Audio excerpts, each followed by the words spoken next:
In 2006, Kim and I had been married for about a year, and we wanted to start a family. And so she didn't get pregnant right away, and it was just, not what I expected.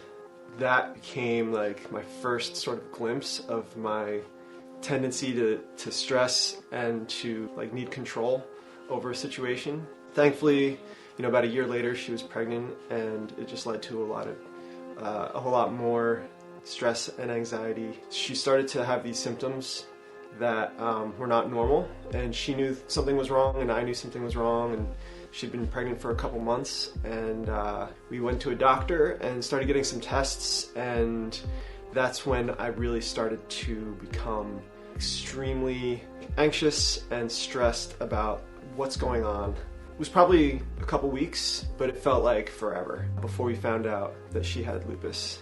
That whole couple weeks was just really difficult, and I would say that I hit that rock bottom kind of moment when I was driving and my heart started to race.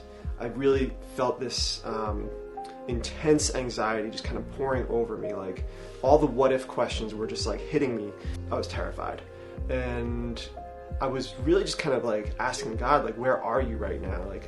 I grew up in this faith, and I knew Jesus. I had a relationship with Jesus, but I wasn't necessarily put into a place where I was forced to trust him like this until that point. I felt like it was a tipping point, I could go one way and just go into this really unhealthy place.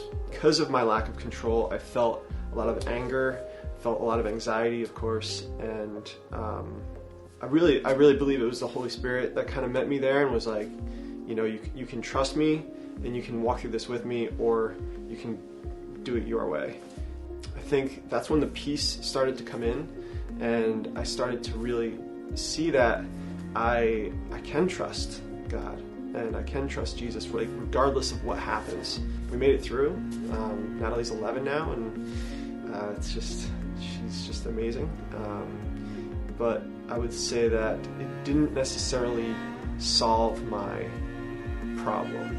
There have been other things throughout the past 11 years where I had to commit all over again and be all right, Jesus, I'm trusting you right now. And it became more of just a belief that was in my head and more of an intentional trust.